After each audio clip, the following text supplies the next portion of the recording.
We really much love to you on that. Okay, so Postmaster General of our world, Chief Judge of the Supreme Court, Federal Postal Judge, aka the Chief, Russell J. figured out the secrets to capturing the Title IV flag of America over two decades ago, becoming the first Postmaster General of the planet. And he's also got a movie out, which you guys can check out. And we're going to have links here for you. It's called Last Flag Standing, and you can check that out, lastflagstanding.com. Now, if that is not enough, Mr. Gould is also the first creator of the Quantum Banking Global Monetary Fund, United States Treasury, and World Central Bank with the correct sentence structure, communication, parse, syntax, grammar of the planet Earth, and owner of the Title IV flag, commander-in-chief of the Pentagon Military Corporations, keymaster of the Vatican City, Italy, comptroller of the global currency, postmaster general of our world, Postmaster General of our world, if you missed that one, owner of the global currency coin of the correct sentence structure, communication, parse, syntax, grammar, federal judge and U.S. Supreme Court judge, and muster master of the U.S. Navy. I dare you to say all that again. No, but I hope I didn't miss anything, right? Did I get it all in? Did I get it all? Yeah, you're welcome, but I know you got some stuff too, right? Yeah, I just want to read a quick quote from Russell. He says, quote, "What if I told you the biggest secret on the planet is not the virus hoax or the fake potential alien invasion, not Lucifer, not the New World Order? The real secret they've been hiding is that there is already a solution in place for the truth to win." In the Last Flag Standing, Russell-J. Gould brings closure on the 2000 fake Florida-Chad U.S. election that covered up the end of the United States of America Corporation as a result of their third and final bankruptcy in 1999. According to international contract law, bankrupt corporations are not allowed to own countries, making the United States and the presidency as we know it all fake. Okay, Mr. Russell-J. Gould, formally welcome to the show. How are you, my friend? Thank you. It's an honor to be here. I'm excited. Yeah. You know, that's a mouthful. It's no, not at all. Come on. It's a tongue twister. It's all good though. It's all good. But you know what? I tell you, we've been, I've been watching some of your videos, and you definitely captivating people right now. You're causing a stir one way or the other, I should say. You got people who believe you are the second coming, to people who believe that, who and what the hell is this guy thinking, right? So you've never heard that. So I want to dive right in, get our audience to really get to know you, and then really break down some of the things that you've uncovered. But first off, what does Donald J. Trump, think about you being the commander-in-chief of the world? Have you had any acknowledgement on that? I don't really care what he thinks. He's so new into the theater as far as his tactical skills about moving militaries and stuff. So I'm not going to be judgmental towards him. And I've actually never had a conversation with the gentleman. So I don't really have any feedback to give you, sir. I just, I'm a guy that, I meet people and take at face value for what they're saying until they prove that, you give people trust until they prove that they're not worthy of your trust. And so for me to watch, I feel sorry for the guy. I mean, he shows up in Washington, D.C. He's got no flag. He's got no post office. He's got no banking system. He's got no military. He's got no judicial system. Tough position to be in, right? Real tough position to be in. So from a tactical command position, I can't be judgmental about that, How is he able to make all the decisions? Well, it's the ignorance of the people. It's the ignorance of the people around him. And you've got to remember, I don't know if he's making decisions, and you don't know if he's making decisions, right? There are people always in the backgrounds, always, as you know. When you're a leader, and I can tell you one thing, that there's a lot of people that try to come get your ear. And so you want to make sure that you test that spirit or that thought process, and make sure that it doesn't damage your fellow mankind. And, that's a tough position, as I know, for him to be in, and for myself, I see the same thing. I see, I've had a lot of betrayal in my life. I've had a lot of crazy things happen to me. I've been down a copious amount of doors and pathways and through a lot for this quantum banking system that I'm tendering to the planet and to help the citizens of the world, as well as the citizens of this country. I've just published some of the documentation and going to be publishing a lot more about the disqualification of the Federal Elections Commission and some of the things that I've done. The good news is that they're all going to walk into my house. When they walk into my house, I'll be ready for them. And I'm sorry, the U.S. Supreme Court, when they're going to go to, into my house. And when they go there, I'll get a chance to show up and get a chance to be me, and I'm fair with all. They're going to have to come through the. Have they acknowledged? What's that? Have they acknowledged your request for information or your let's call it demands? Have they acknowledged anything that you're sending them? It doesn't really matter. Their skill set on continuance of the evidence is very negligent, and so for what that means, let me back up. Their portfolio of credentialing for the corporate structure is deficient in authorization for fee for free. Means that they're not really in a position to state a claim. So I'm not really concerned about what they're doing. What I'm concerned about, let's get the focus off of them and let's get the focus back onto the people. Okay, let's forget about what they're doing because that's nothing. Let's focus about the needs of the people right now. There's a lot of concern about all these people that are really upset about everything. And they're destroying things. They're chastising and pointing fingers at everybody instead of taking a look at themselves and how we're communicating, how all of us have been tricked through the birth certificate scam of 1999, and the focal point of the breaking of the continuance of evidence and the lie by the Bush regime, and Obama was no better, and Trump's just the third part of that.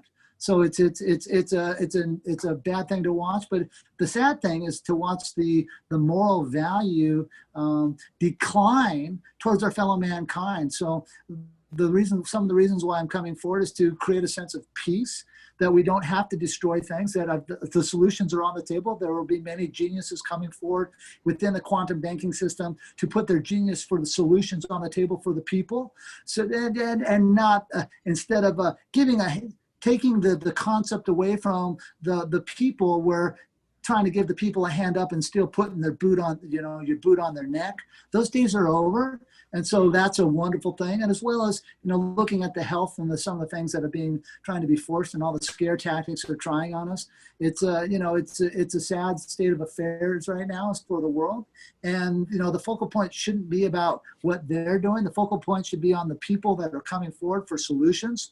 And the solutions, of course, are not with the pantomime of the put your mask on and be afraid and social distance from you. Now think about this. We're supposed to help our fellow mankind, and yet they're going to teach people that you need to social distance. Wonder what that could be. You mean that if that person's in trouble, you're not supposed to lend a hand to your fellow neighbor and help them out? Let me. Okay, you go Why ahead. would we want to not help?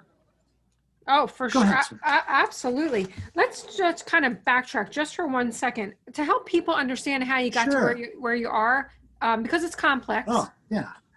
First, Okay. you speak a code in grammar, and you broke the code, the syntax that has been holding. David, I'm sorry. Yeah, David Wynn Miller, my ex-business partner, who's now dead. And he, with what we set up in our corporate structure, I just carried on the corporate structure and the copyrights and all the things in the grammar. And the grammar is a math interface where we can go in and out of all languages in the world and we lose no deviation in our sentence structure. The value of this is as we engage in trade or corporate business from one corporation to another, we don't have to argue about words because the translation goes from English to Russian, Russian to Chinese, Chinese to Spanish to Italian to whatever language we need. And we don't get caught up in subjective interpretation on what words mean or what they don't mean. So it takes away from the arbitration of performance on terms of contract. This is a valuable tool because everything is now locked in a now-space scenario to create performances. And so that is the focal point of the quantum grammar. And then also simultaneously, we have a corporate things that we look at called parse. which parse means that we're breaking down the order of operation of words. We look at prefixes and suffixes and all of these styles that bring our communication construct into forefront to maintain our day-to-day business lives.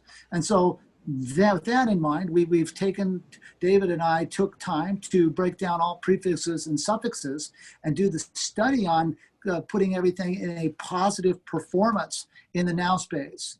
And so I've been doing this for 24 years. So I want to back up and kind of give you a little bit background. And in that journey, you know, I was through many trials and tribulations for my own self, proving to myself what didn't work to figure out what did work.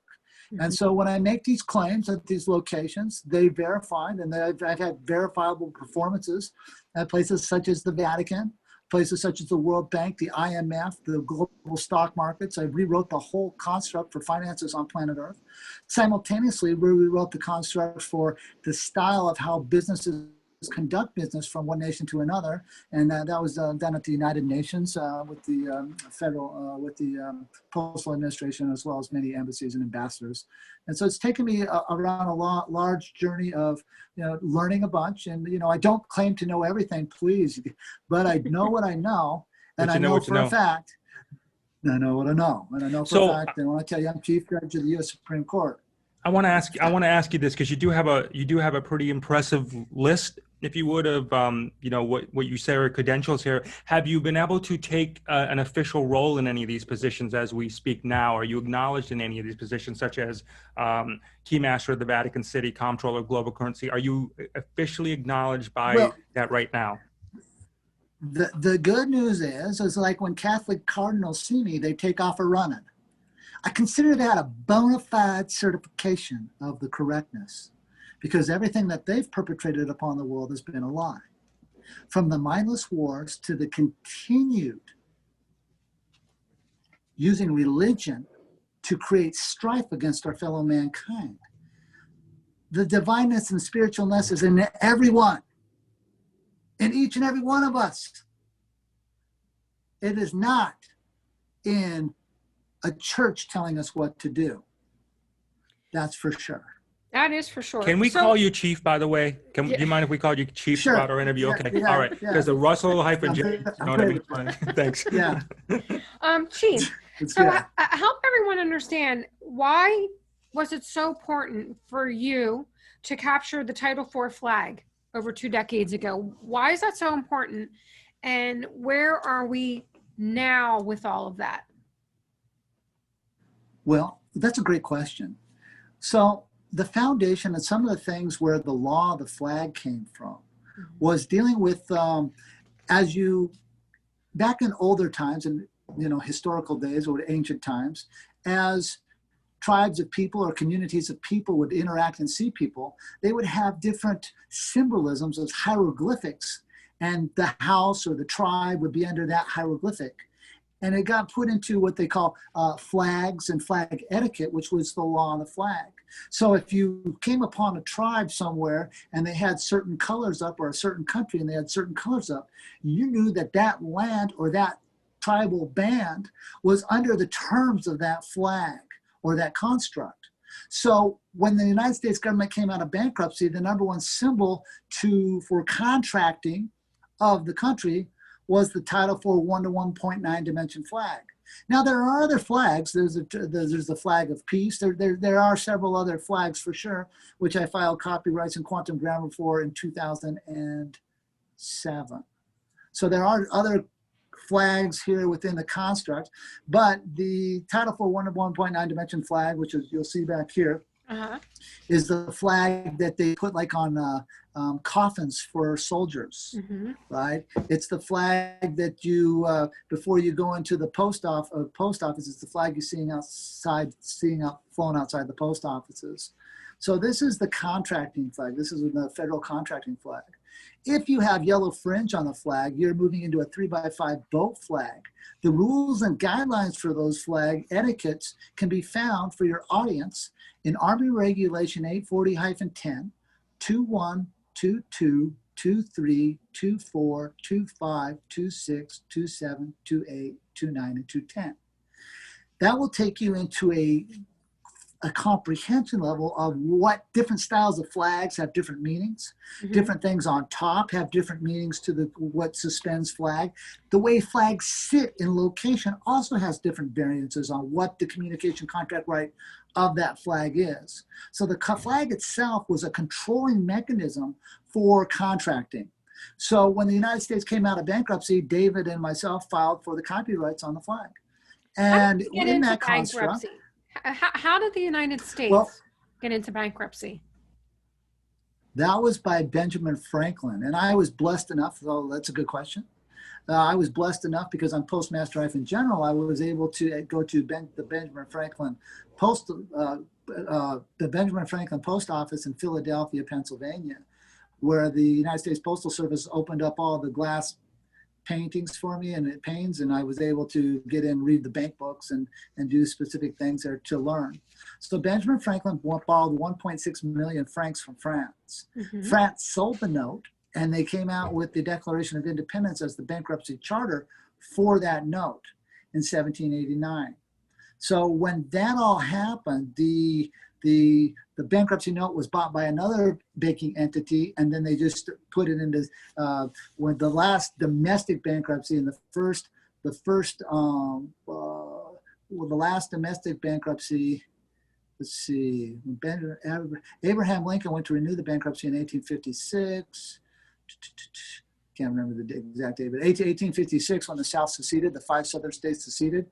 We were slid into another bankruptcy right then. So when we came out of bankruptcy the last time, is that when you were able to find out what you needed to take over the role of Postmaster General of the planet, or was that prior to? Well, here's what I did. I filed the contracts in with the United Nations first. David and I did on August 12th of 1999, and then I filed in Washington D.C.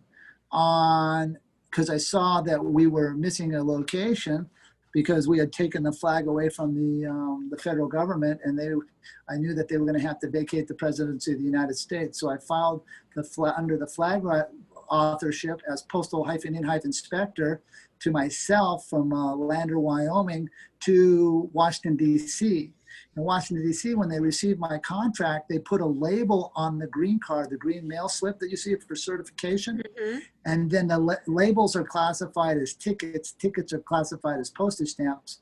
And it was to the Postmaster General, and they mailed that back to me. And then I put my autograph across that, making me Postmaster General of Washington, D.C., the United States Postal Service. Then I had to physically wait till the United States Postal Service vacated its charter in violation of Title 39, Section 101, Subsection A and Subsection B. So when the post office vacated its location, which was the 2000 presidential election, they vacated the Constitution and they vacated the president, the position of the president. And this is when I had foundation as the Postmaster-General, and that's when I got the copy hold, so to speak, of the flag in Washington, D.C. Did you need that before did you need that before you were able to take the other positions, such as the chief of the Pentagon military or yeah. Yeah. Well, is that the primary one you needed first? That was the Pentagon was a little bit different. I had formulated a peace treaty because I wanted to live in peace. So I formulated a peace treaty with the Secretary of the Navy's office on February 20th of 2003. And in that, David and I came on as prize commissioners for shipping the Title IV flag as our prize to let the Navy lease it from us. So the Navy signed, the Secretary of the Navy's office signed a lease from us on the flag. And then when I came back a few years later, and after I'd already taken out, they were pretty rough on me, the judicial system. So I ended up taking down the federal judicial system and the U.S. Supreme Court. How did you do that? Taking down the U.S. Well, I filed a gold coin as a filing fee with the clerk's office at the U.S. Supreme Court, because I had my own monetary system. Part of the function as the Postmaster General is I filed in as treasurer of the country simultaneously in another contract. And when I went to the Supreme Court, the Department of Defense opened the doors up for me because I went back into the Department of Defense. And when I walked into the Pentagon, everybody jumped to attention because I had been through such a butt whipping, so to speak, not surrendering the flag, and they respected that. And they were like, Gould, you walked to 40 in strides. You're a bad man. I'm like, yeah, I got pummeled. Where were you guys? You know, because I had a peace treaty with them. And so ended up they opened the door through the Department of Defense, and I got to file a gold coin as a filing fee. And I moved out of the Federal Reserve note key, you know, the money system, because I had already published my global financial system in 2003 with the World Bank and the IMF and the stock markets. You're in control of all these positions, and I know you alluded to earlier when they see you coming, they run. Why do they run? So, for example, when you said about the Catholic Church, they run if they see you coming. Why do they run? Is it that they don't want to give up power, or they, you know? Can you help us with that one? Well, they have a chemical imbalance called fiction with their grammar, and their grammar has controlled their world, and so their world gives them a chemical imbalance to be afraid. This is a fearful bunch. And so in their fearful chemistry, mechanical makeup, I have not had the military in place to grab them so they can't run away from me. That's all about to change. So I'm real happy about that. And it's good for the people. How is it going to change? What's going to happen? Well, the people are finding out about this.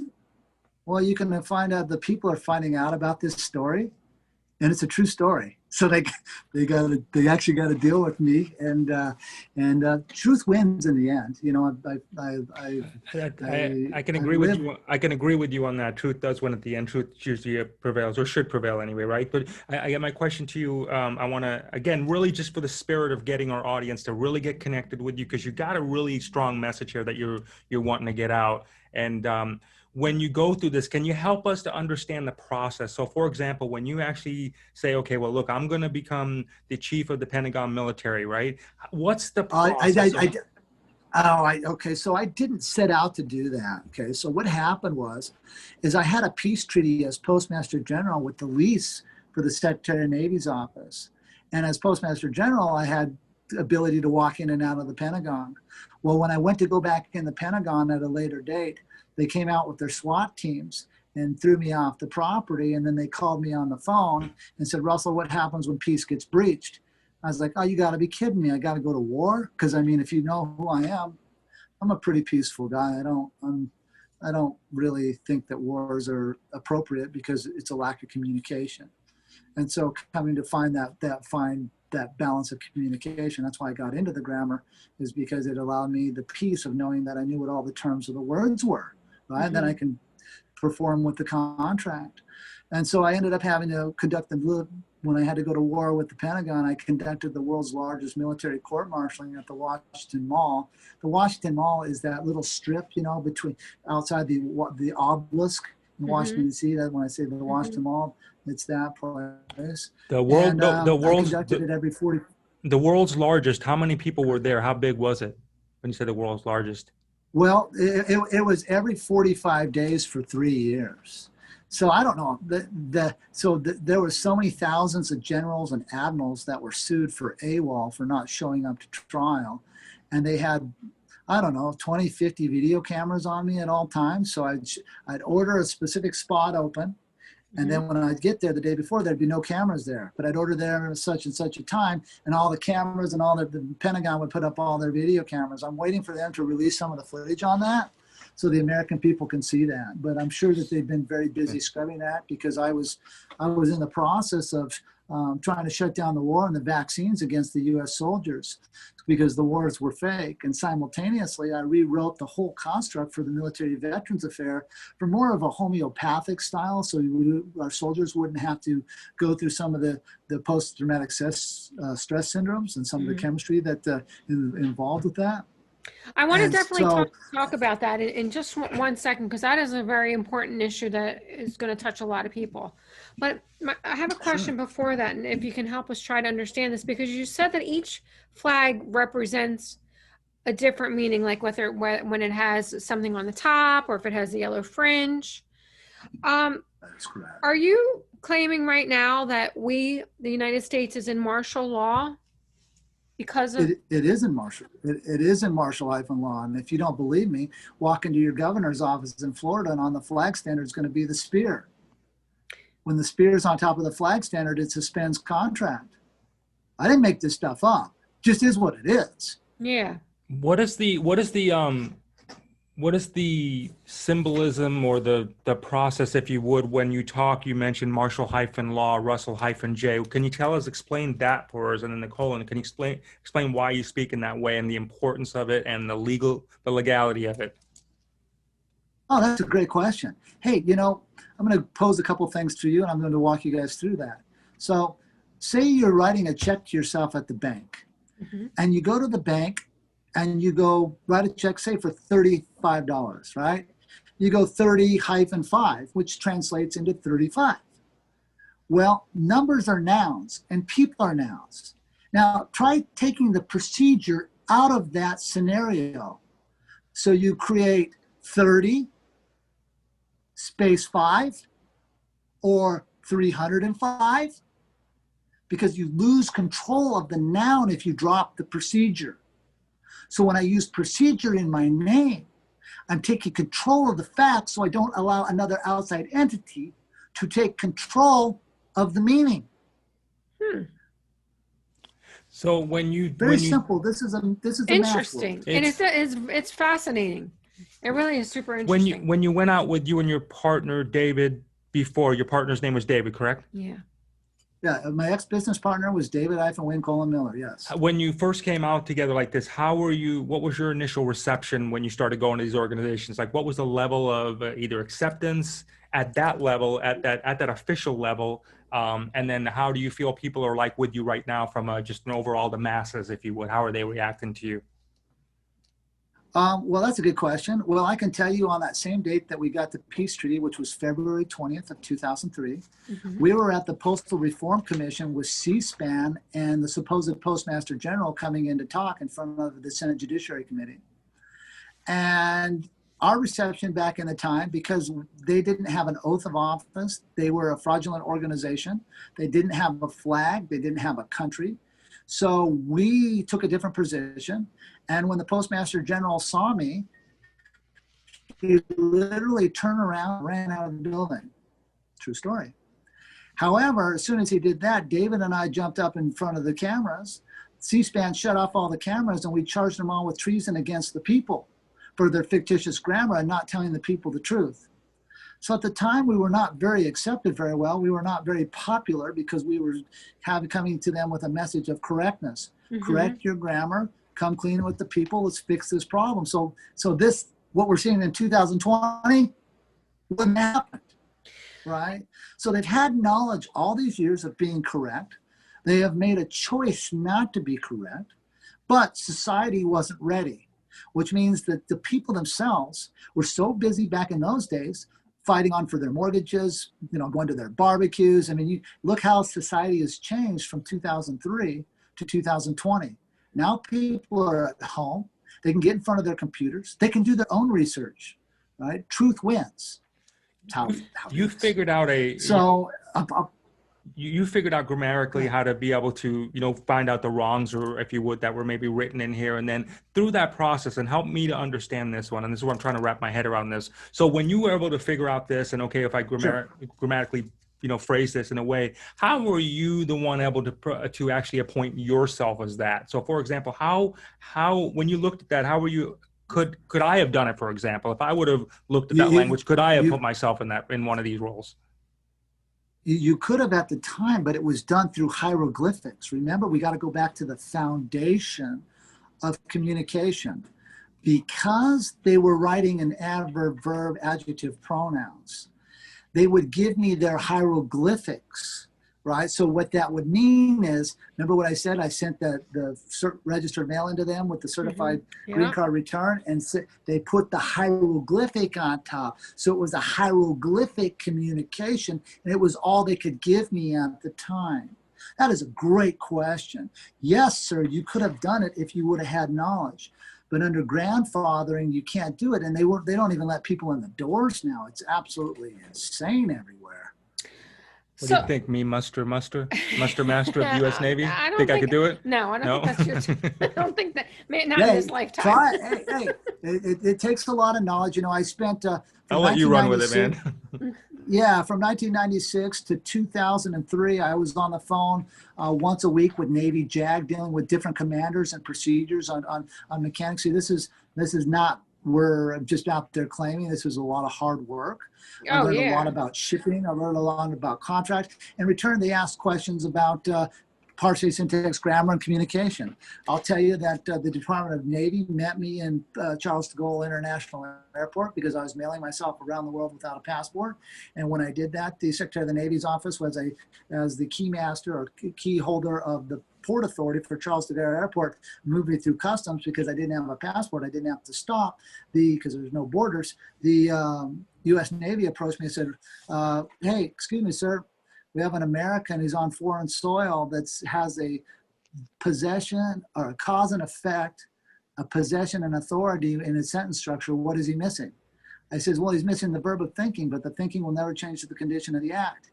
He pulled out his business card as, the Secretary of the Navy's office. I said, hey, I'm Muster Hyphen Master. They said, Russell, we got a question for you. We've watched you in all these banks. I'd been, doing these things, a lot of things. I said, we watched you at Interpol, the banks, Postal Union, the Vatican. I said, what in the hell is so funny? You're always got a big smile on your face. I said, man, this. I didn't know that doing this was going to be so easy to help the people. And the guy's like, oh, so, I mean, I've been a lot of places. The government and the military are very aware. When I went to the Vatican, the nuns told me flat out, they said, we've been studying me and David's technology for 5 years in San Antonio, Texas. I'm not a secret. I'm a secret to society, yes. Yeah. But to the educated upper end of the world, I'm not a secret. They know So, perfectly well. They've given me technology. I have secrets that are crazy. Can you take us through a day? Like, what does a day in a chief look like? In my world? Yeah, like when you wake up in the morning, like what will you do tomorrow? How does your day start? What entails in your day? Tomorrow, What does your security detail do? No, I walk. These are things that I'm going to have to deal with. But I'm in the lab. I'm a chemist, right? I have my own periodic tables, monoatomic tables. I'm big into using them. I'm the first guy to publish a monoatomic contract for looking at different alternatives for health. Mm-hmm. And I'm in the lab 12, 15 hours a day. And, do everything from extractions of precious metals to look at different energy movements of molecular matter. So that's what I do. And I'm really good at it, real thorough. And with my quantum banking system, I have proven to myself, and I can prove to the world that there's matter here that we don't have to mine to hurt the earth. Mm-hmm. My system is not about hurting the earth. It's actually about the earth will repair itself if we take the yoke off of it, which is the chemtrails and a lot of the pollution, a lot of things that we're seeing out here. And so it's kind of unfair to the world and to Americans that in our country, we have nothing but red tape in every aspect of our lives, so we can't conduct business. And yet in other countries, they can pollute the world like crazy. And so there's a real issue, and this is why as Postmaster General of the world, these are some of the crutches and some of the criteria that I will get to deal with to clean up. This is part of the tough love situation that I get to go out. Hold on, Jay. I want to ask you. Sorry, people. But the quantum banking system, you wrote the quantum banking system. How is that different from what everybody's talking about right now, the quantum financial system? And when is the quantum banking system going to start, be implemented? Well, the implementation is starting. That I was on the phone, just the phone call before this with a cryptocurrency radio.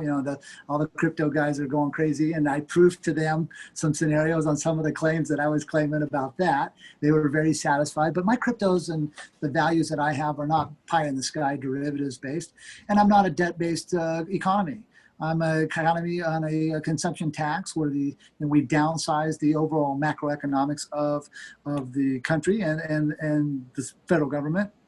And we put the onus back into the people and give a fair market.